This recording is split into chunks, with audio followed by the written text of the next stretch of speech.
नमस्कार, स्वागत है आप सभी का। आज के इस वीडियो में हम लोग बात करेंगे यूजीसी एनटीए नेट जेआरएफ विषय हिंदी की, जिसमें से यूनिट 6 में लगी हुई है हिंदी उपन्यास। हिंदी उपन्यास के अंतर्गत आज हम लोग पढ़ेंगे मैला आंचल, जो कि फणीश्वर नाथ रेणु द्वारा एक आंचलिक उपन्यास है। जानते हैं विस्तार पूर्वक। मैला आंचल फणीश्वर नाथ रेणु द्वारा रचित है। यह फणीश्वर नाथ रेणु का सर्वाधिक प्रसिद्ध व महत्वपूर्ण उपन्यास है। इसमें पूर्णिया जिले के मेरीगंज गांव की विस्तृत तथा समग्र कथा इस प्रकार कही गई है कि अंचल ही नायक बन गया है। इसमें उद्देश्य अंचल की समस्याओं को प्रकाशित करने का ही रहा है, हालांकि उद्देश्य रचना प्रक्रिया में घुला हुआ है, ऊपर से चिपका हुआ नहीं दिखता। इसमें अंचल की सुंदरता और कुरूपता दोनों का गहरा चित्रण किया गया है। जातिवाद, अफसरशाही, अवसरवादी राजनीति, मठों और आश्रमों का पाखंड भी इसमें दिखाया गया है। अगर बात करते हैं इसमें मुख्य क्या क्या बातें हैं उसकी, तो मैला आंचल 1954 ईस्वी में लिखी गई है और यह एक आंचलिक उपन्यास लेखन परंपरा का आरंभ माना जाता है। मलेरिया सेंटर की जमीन का क्षेत्रफल 1 एकड़ 10 डिसमिल। गांव का नाम मेरीगंज। भौगोलिक स्थिति रोहतहट स्टेशन से 7 कोस पूर्व कोसी नदी को पार करके। गांव का नाम अंग्रेज अफसर W.G. मार्टिन ने अपनी दुल्हन मेरी के नाम पर रखा। बहुत ही महत्वपूर्ण है, याद रखेंगे। फिर है मलेरिया सेंटर मिस्टर मार्टिन की ज़मीन पर बना था। नवाबी तड़बना कोसी के किनारे किनारे बहुत दूर तक ताड़ एवं खजूर के पेड़ से भरा हुआ जंगल है। इसे ही नवाबी तड़बना कहते हैं। गांव की मुख्य पैदावार धान, पाट और खेसारी। गांव में अलग अलग जातियों के लोग अलग अलग टोली बनाकर रहते हैं। स्वयं को श्रेष्ठ दिखाने की होड़ रहती है। राजपूत टोली के लोग कायस्थ टोली को कैथ टोली कहते हैं। गांव की अन्य जातियां के लोग मालिक टोला कहते हैं। कायस्थ टोली के लोग राजपूत टोली को सिपहिया टोली कहते हैं। इसके आगे है मठ में सुबह बीजक शब्द का वाचन होता है। फिर चंदनपट्टी नामक गांव में हुई सभा में बालदेव, बावनदास एवं चुन्नी गुसाई तीन ने सुराजी के नाम लिखवाए थे। सुराजी पद से आशय स्वराज्य चाहने वाले कांग्रेस के सदस्यों से है। ज्योतिकी नामक चरित्र तुलसी की चौपाई का उल्लेख करता है। नदी चली भरी उतराई, जस थोड़े धन खलबौराई। ये कथन क्षुद्र का है। उपन्यास 2 खंडों में विभाजित किया गया है, जिसमें प्रथम खंड को 44 परिच्छेदों में एवं दूसरे खंड को 23 परिच्छेदों में बांटा गया है। नीचे महत्वपूर्ण परिच्छेदों की चर्चा की गई है। पहले खंड के परिच्छेद 11 में सुरंगा सदाब्रिज की कथा का जिक्र है। खंड 1 के परिच्छेद 15 में लौरिक या कुंवर विजयभान यानी विजयभान एवं विदापत नृत्य का जिक्र है। विदापत नृत्य में बीच में विद्यापति का गीत अरे अबजस होइत जगत भरी हो गाया भी जाता है। परिच्छेद 24 में भवभूति की रचना के पात्र माधव मालती का जिक्र है। परिच्छेद 27 में पंत की कविता भारत माता का जिक्र है। भारत माता ग्रामवासिनी खेतों में फैला श्यामल, धूल भरा मैला सा आंचल। फिर है परिच्छेद 36 में हंस कुमार तिवारी की कविता का भी जिक्र है। दुनिया फूस बटोर चुकी है, मैं 2 चिनगारी दे दूंगा। दुनिया फूस बटोर चुकी है, मैं 2 चिनगारी दे दूंगा। फिर है परिच्छेद 37 में वर्षा के देवता माने जाने वाले इंद्र को रिझाने के लिए महिलाओं द्वारा जाट जटिल खेल खेला जाता है। यह खेल पुरुष नहीं देख सकते। परिच्छेद 39 में संथाल टोली और अन्य में हुए हिंसक संघर्ष में संथाल तीर से तो अन्य भाला और गुलेल से लड़ते हैं। इसी संघर्ष में तहसीलदार हरगौरी सिंह मारा जाता है। राजवल्ली महतो हारमोनियम बजाता है। स्वराज मिलने के उत्सव में निम्न में कार्यक्रम तय होते हैं। बालवाही, विदेशिया, कमला एवं मोहम्मदिया की नौटंकी कंपनी, धमदाहा शंकरपुर का विदापद, बंसगढ़ा की बलवाही, औराही, हिंगना की भटियाली भौंकते। दूसरे खंड के परिच्छेद 18 में गांधी जी की हत्या का जिक्र है। परिच्छेद 20 में नागर नदी के भारत पाकिस्तान वर्तमान बांग्लादेश के बीच सीमा रेखा होने का जिक्र है। कमली और डॉक्टर प्रशांत के पुत्र का नाम ममता कुमार और प्रशांत का पुत्र का नाम ममता कुमार नीलोत्पल यानी नीलू रखती है। कमली और डॉक्टर प्रशांत के पुत्र का नाम ममता कुमार नीलोत्पल यानी नीलू रखती है। कथा वस्तु की अगर बात करें इस उपन्यास की, तो मेरीगंज और उसके आसपास के क्षेत्र में घट रही घटनाओं के साथ साथ रेणु उस समय के भारत में घट रही घटनाओं और उन घटनाओं पर ग्रामवासियों की प्रतिक्रिया भी दर्ज करते हैं। गांव जाति के आधार पर कई टोलों में बंटा हुआ है, जिनमें आपस में प्रतिस्पर्धा और वैमनस्य व्याप्त है, यानी प्रतिस्पर्धा यानी कंपटीशन और एक दूसरे से दुश्मनी मौजूद है। राजनीतिक रूप से सक्रिय पात्र उपन्यास भी है। बलदेव कांग्रेस का कार्य करता है, वहीं कालीचरण सोशलिस्ट पार्टी का देश का राजनीति के अतिरिक्त गांव की अपनी राजनीति भी चलती है। अंग्रेज अफसर मार्टिन ने अपनी पत्नी मेरी के नाम पर इस गांव का नाम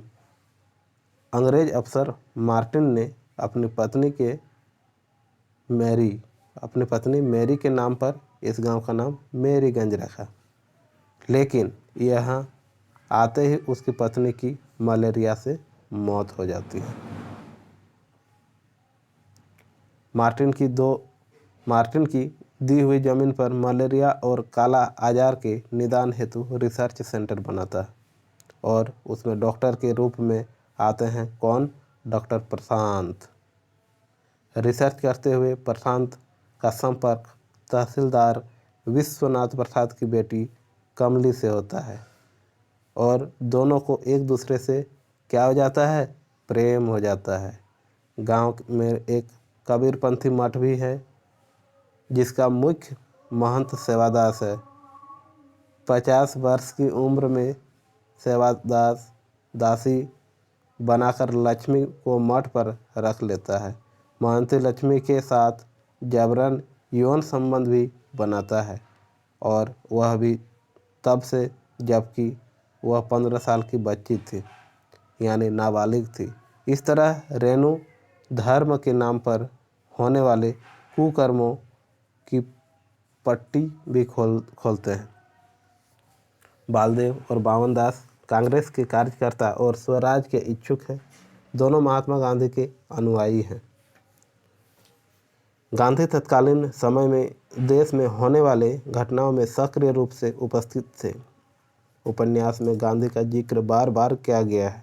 गांधी हत्या का जिक्र भी उपन्यास में है। रेडियो में हत्या की खबर सुनकर कमली सबको बताती है और ये सुनकर सभी पात्रों की रुलाई फूट पड़ती है। गांधीवाद से प्रभावित बावनदास स्वतंत्रता के पश्चात चोरी छिपे सीमेंट और चीनी से लदे पाकिस्तान जाती बैलगाड़ियों के समान लेटकर प्राण उत्सर्ग कर देता है। उपन्यास में यह भी दिखाया गया है कि किस तरह आज़ादी से पहले अनैतिक और अवैध काम करने वाले आज़ादी के बाद नेता का छद्म रूप धरकर बड़े बड़े पदों पर बैठ जाते हैं। इस तरह यह संपूर्ण उपन्यास छोटी छोटी घटनाओं से मिलकर बना है। कुल मिलाकर अंचल की समस्याओं का परिचय देते हुए गांव वालों में परस्पर राग द्वेष, छोटे छोटे षड्यंत्र, गांधीवाद, अफसरशाही और अवसरवादी राजनीति के दोहरे चरित्र को दिखाते हुए महिला आंचल हमारे सामने आता है। अगर इस उपन्यास के पात्रों की बात करें तो पात्र हैं जिसमें से मुख्य पात्र हैं डॉक्टर प्रशांत। डॉक्टर प्रशांत उपन्यास का केंद्रीय पात्र है। असल माता पिता अज्ञात हैं। उपाध्याय परिवार को एक हांडी के भीतर कोसी नदी में तैरते हुए मिला था। स्नेहमयी नाम की बंगाली डॉक्टरनी पालन पोषण करती हैं। बनारस हिंदू विश्वविद्यालय से आईएससी पास करने के बाद पटना मेडिकल कॉलेज में दाखिला लिया। विदेश जाने की स्कॉलरशिप ठुकरा कर पूर्णिया के पूर्वी अंचल में मलेरिया एवं काला आजार पर शोध करता है। कमली का प्रेमी है। कमली को प्रेम से राजकमल कहता है। उसके बाद दूसरे मुख्य पात्र हैं विश्वनाथ प्रसाद, जो कि कायस्थ टोली का मुखिया है। राजा पारबंगा का मीनापुर सर्किल का तहसीलदार है। 1000 बीघा जमीन का काश्तकार है। बाद में तहसीलदारी से इस्तीफा देकर कांग्रेस में शामिल हो जाता है। उसके बाद मुख्य पात्र के रूप में बालदेव आते हैं। बालदेव यानी कांग्रेस का कार्य करता है। सुराजी यानी स्वराज का समर्थक हैं। चंदनपट्टी नामक गांव का रहने वाला है। कौन? बालदेव। 2 साल जेल में रहता है, फिर खादी पहनता है और मिलने पर जय हिंद का उच्चारण करता है। आपसे पूछा जा सकता है कि जय हिंद का उच्चारण कौन करता है, तो उसका उत्तर हो जाएगा बालदेव। अगले मुख्य पात्र के अंतर्गत आते हैं बावन दास। बावन दास जो कि कांग्रेस का कार्यकर्ता ये भी हैं। सुराजी यानी ये भी स्वराज का समर्थक है। बौने कद का व्यक्ति है। घोर नैतिकतावादी। एक बार चंदे के पैसे से जलेबियाँ खा लेने के बाद 2 दिन तक उपवास करके प्रायश्चित किया था। कपड़े, चीनी एवं सीमेंट को अवैध रूप से पाकिस्तान ले जाने का विरोध करते हुए इन सामानों से लदी बैलगाड़ियों के नीचे कुचल कर मर जाता है। इसके बाद बात करेंगे मुख्य पात्र के रूप में कालीचरण की। कालीचरण जो कि सोशलिस्ट पार्टी का कार्यकर्ता है। युवा वर्ग का प्रतिनिधि, साहसी, शोषण का विरोध करने वाला, डकैती के झूठ आरोप में जेल में बंद कर दिया जाता है, लेकिन वहाँ से फरार हो जाता है। इसके बाद अगर बात करें और एक मुख्य पात्र जिनका नाम है कमली। कमली जो कि तहसीलदार विश्वनाथ प्रसाद की पुत्री और प्रशांत की प्रेमिका है, जो रोज शिव पूजन करती है, यानी शिव भक्त हैं। कौन? कमली। किसी अज्ञात बीमारी से ग्रस्त है, जिसका इलाज कराने में ही डॉक्टर से परिचय होता है। उसके बाद लक्ष्मी जो कि मठ में दासी है। मठ के महंत द्वारा शारीरिक और मानसिक रूप से शोषित फिर है। बाद में बालदेव के साथ रहने लगती है। महंत सेवादास की अगर बात करें, ये भी मुख्य पात्र के अंतर्गत आते हैं, जो कि मेरीगंज के मठ का महंत है। पहले बहुत ज्ञानी साधु समझा जाता था, पर लक्ष्मी दासिन को लाने के बाद से लोग बुरा भला कहने लगे। फिर है प्यारू जो कि डॉक्टर प्रशांत का सहायक है। पहले रोहतहट स्टेशन में एक होम्योपैथिक डॉक्टर के यहाँ 5 साल नौकरी कर चुका है। फिर है रौदी बूढ़ा जो कि थर्ड जेंडर है। दही बेचने का काम करता है। चाल चलन और बोलने का तरीका औरत की तरह है। उसके बाद है लरसिंह दास जो कि मठ में आचार्य गुरु के आने का संदेश लेकर आता है, परंतु लोभ में आकर महंती पाने की कोशिश करने लगता है। सुमृत दास जो कि बेतार की खबर उपनाम से जाना जाता है। तहसीलदार विश्वनाथ का रोटियां गवाह की रोटी खाने वाला है। पार्वती की माँ अधेड़ उम्र की स्त्री जिसको गांव वाले डायन मानते हैं। हीरू नामक चरित्र द्वारा इसी शक में उसकी हत्या कर दी जाती है। चलित्र कर्मकार क्रांतिकारी हैं, सोशलिस्ट पार्टी का सदस्य भी हैं, बम, पिस्तौल और बंदूक चलाने में माहिर हैं।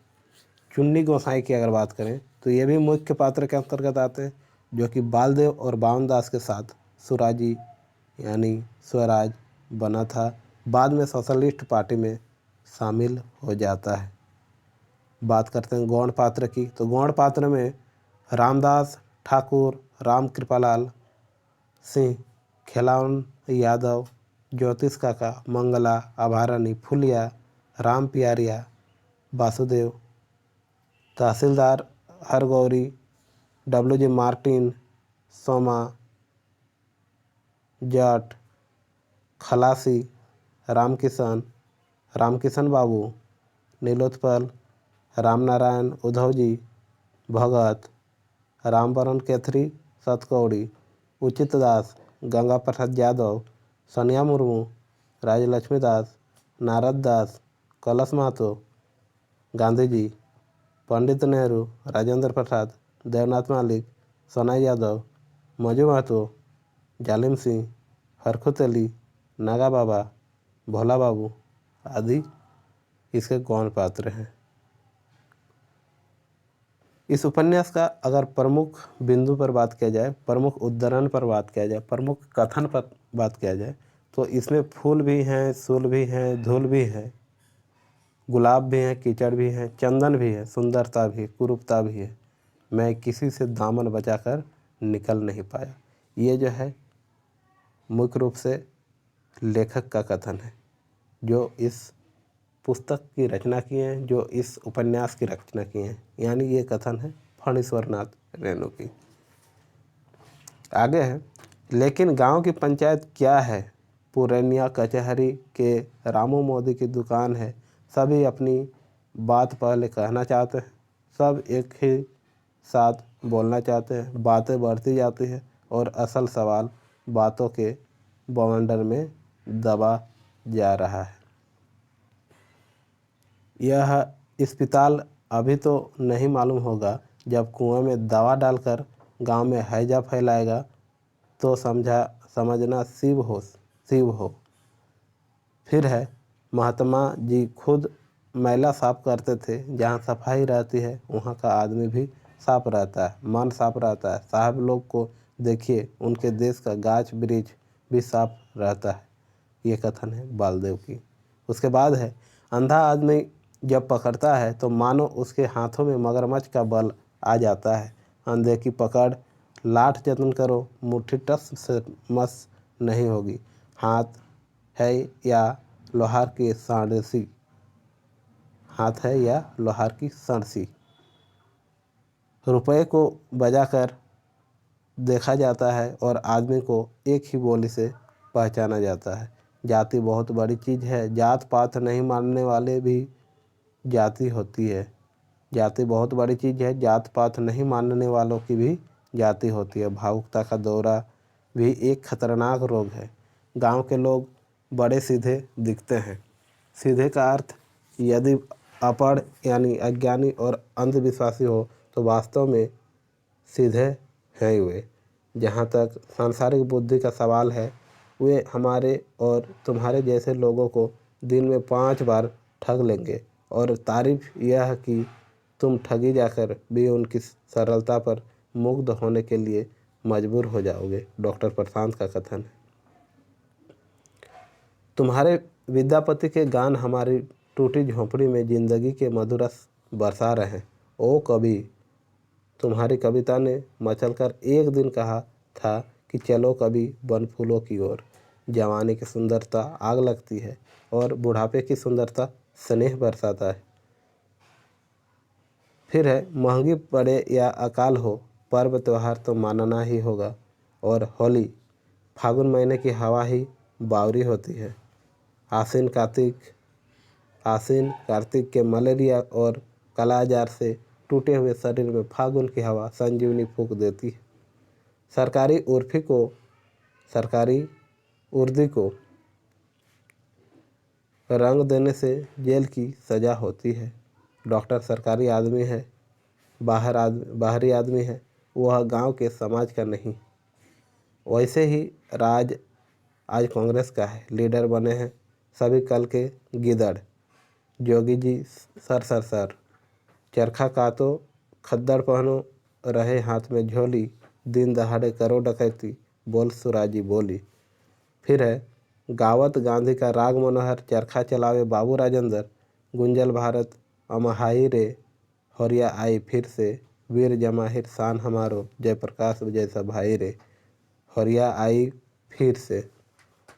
अब वह यह मानने को तैयार है कि आदमी का दिल होता है, शरीर को चीर फाड़ कर जिसे हम नहीं पा सकते हैं, वह हठ नहीं, वह आगम अगोचर जैसी चीज़ है जिसमें दर्द होता है, लेकिन जिसकी दवा एड्रेनलिन नहीं। उस दर्द को मिटा दो, आदमी जानवर हो जाएगा। दिल वह मंदिर है जिसमें आदमी के अंदर का देवता वास करता है। प्रत्येक इतिहास पर गौरव करने वाले युग में पले हुए हर व्यक्ति को अपने खानदान की ऐसी कहानी चाहिए जिसके उजाले से वह दुनिया में चकाचौंध पैदा कर दे। धरती माता अभी स्वर्णांचल है, गेहूं की सुनहली बोलियों से भरे हुए खेतों में पुरवैया हवा लहरें पैदा करती है। सारे गांव के लोग खेतों में हैं, मानो सोने की नदी में कमर भर सुनहले पानी में सारे गांव के लोग क्रीड़ा कर रहे हैं। सुनहली लहरें, ताड़ के पेड़ों की पंक्तियां, झरबेरी का जंगल, कोठी का बाग, कमल के पत्तों से भरे हुए कमला नदी का गड्ढे। लड़की की जात बिना दवा दारू की ही आराम हो जाती है। मौसी ने जब जुगल जोड़ी देखी तो उसके हाथ स्वयं ही आंचल के खूंट पर चले गए। मैं आप लोगों को मीठी बातों में भुलाना नहीं चाहता, वह कांग्रेसी का काम है। मैं आग लगाना नहीं चाहता। ये कथन कालीचरण की है। रोज डिस्पेंसरी खोलकर शिव जी की मूर्ति पर बेलपत्र चढ़ाने के बाद संक्रामक और भयानक रोगों के फैलने की आशा में कुर्सी पर बैठे रहना, अथवा अपने बंगले पर सैकड़ों रोगियों की भीड़ जमा करके रोग की परीक्षा करने के पहले नोटों और रुपयों की परीक्षा करना, मेडिकल कॉलेज के विद्यार्थियों पर पंडित की वर्षा करने, अपने कर्तव्य की इतिश्री समझना और अस्पताल में कराहते हुए गरीब रोगियों के रुदन को जिंदगी का एक संगीत समझकर उपभोग करना ही डॉक्टर का कर्तव्य नहीं है। एक असहाय औरत देवता के संरक्षण में भी सुख चैन से नहीं सो सकती। अरे जिंदगी है किरांति से किरांति में बिताए जा, दुनिया के पूंजीवादी को दुनिया से मिटाए जा। जात क्या है? जात दो ही है, एक गरीब और दूसरी अमीर। डॉक्टर यहाँ के गरीब बेबसी को देखकर आश्चर्यचकित होता है। वह संतोष कितना महान है जिसके सहारे यह वर्ग जी रहा है। आखिर कौन सा कठोर विधान है जिसने हजार क्षुधितों को अनुशासन में बांध रखा है। कानून बनाने के पहले ही कानून को बेकार करने से तारीफ गढ़ लिए जाते हैं। क्या करेगा वह संजीवनी बूटी खोजकर? उसे नहीं चाहिए संजीवनी। भूख और बेबसी से छटपटा मरने से अच्छा है मैलेग्नेट मलेरिया से बेहोश होकर मर जाना। तिल तिल कर गुल गुल कर मरने के लिए उन्हें जिलाना बहुत बड़ी क्रूरता होगी। सुनते हैं महात्मा गांधी ने कष्ट से तड़पते हुए बछड़े को गोली से मारने की सलाह दी थी। वह नए संसार के लिए इंसान को स्वच्छ और सुंदर बनाना चाहता था। यहाँ इंसान है कहाँ? अभी पहला काम है जानवर को इंसान बनाना। डॉक्टर का रिसर्च पूरा हो गया, एकदम कंप्लीट। वह डॉक्टर हो गया, बड़ा डॉक्टर हो गया। डॉक्टर ने रोग की जड़ पकड़ ली। गरीबी और जहालता इस रोग के दो कीटाणु हैं। यहाँ किसी प्रकार की रोग नहीं है, बल्कि क्या है, गरीबी और जहालता ही सबसे बड़ी बीमारी है इस क्षेत्र में। फिर यहाँ का आदमी जिक्र करेगा क्या? ऐसी जिंदगी पशु से भी सीधे है ये इंसान, पशु से भी ज़्यादा खूंखार है ये पेट। यही इनकी बड़ी कमजोरी है। मौजूदा सामाजिक न्याय विधान ने इन्हें अपने सैकड़ों बाजुओं में जकड़कर ऐसा लाचार कर रखा है कि ये क्यों तक नहीं कर सकते, फिर भी ये जीना चाहते हैं।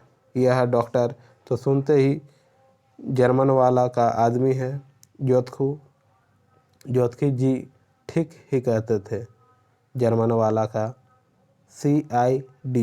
सीआईडी यह डॉक्टर यहाँ के लोगों को सुई भोंककर कमज़ोर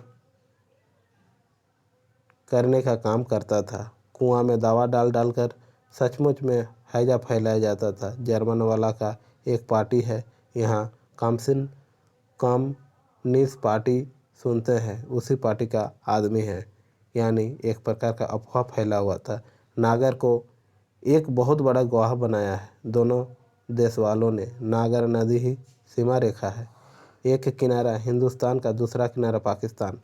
52 ने दो आज़ाद देशों की, हिंदुस्तान और पाकिस्तान की ईमानदारी को, इंसानियत को बस 2 डेग में ही नाप लिया है। नागर नदी के बीच में पहुंचकर पाकिस्तान के पुलिस अफसर साहब ने कहा, नदी में ही डाल दो, इसकी झोलवी को उस पार दरख्त से लटका जल्दी। नागर की धारा हठात कलकत्ता उठी।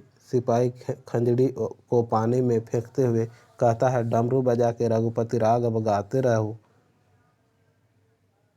तुम्हारी किताबों ने मुझे बहुत कुछ सिखाया है। मुझे कितना बड़ा सहारा मिला है तुम्हारी किताबों से। लेकिन अब एक नई किताब चाहिए जिसके पृष्ठ में लिखा हुआ हो, कमला, विश्वास करो, डरो मत, जो होगा मंगलमय होगा। लेबोरेटरी विशाल प्रयोगशाला, ऊंची 4 दीवारी में बंद प्रयोगशाला, साम्राज्य लोभी शासकों की संगीनों के साये में वैज्ञानिकों के दल खोज कर रहे हैं, प्रयोग कर रहे हैं। गंजी खोपड़ियों पर लाल हरी रोशनी पड़ रहे हैं। मारात्मक, विध्वंसक और सर्वनाशा शक्तियों की सम्मिश्रण से एक ऐसे बम की रचना हो रही है जो सारी पृथ्वी को हवा के रूप में परिणत कर देगा। एटम ब्रेक कर रहा है। मकड़ी के जाल की तरह चारों ओर एक महाअंधकार वाष्प। प्रकृति, पुरुष, अंडपिंड, मिट्टी और मनुष्य के शुभ चिंतकों की एक छोटी सी टोली अंधेरे में टटोल रही है। अंधेरे में वे आपस में टकराते हैं। वेदांत, भौतिकवाद, सापेक्षवाद, मानवतावाद, हिंसा से जर्जर प्रकृति रो रही है। विधाता की सृष्टि में मानव ही सबसे बढ़कर शक्तिशाली है। उसको पराजित करना असंभव है। प्रचंड शक्तिशाली बमों में भी नहीं पागलों, आदमी है, गिनी पिग नहीं। सबरी ऊपर मनुष्य सत्य प्रशांत का चिंतन है। कलीमुद्दीन घाट पर चिथरिया पीर में किसी ने मानत करके एक चिथड़ा और लटका दिया था। इस प्रकार ये आंचलिक उपन्यास फणीश्वर नाथ द्वारा रचित मैला आंचल यहीं समाप्त होती है। मिलते हैं और एक नए उपन्यास के साथ अगले टॉपिक में, टॉपिक संख्या 7 में यानी 7 में। ये था 6ठा उपन्यास जिसका नाम है मैला आंचल। अपने दोस्तों पर शेयर करें क्योंकि यूजीसी नेट की जो भी तैयारी कर रहे हैं और जिसका विषय हिंदी है उसके लिए यह टॉपिक, यह उपन्यास, आंचलिक उपन्यास बहुत ही महत्वपूर्ण है। वीडियो में अंत तक बने रहने के लिए आपका हृदय से धन्यवाद।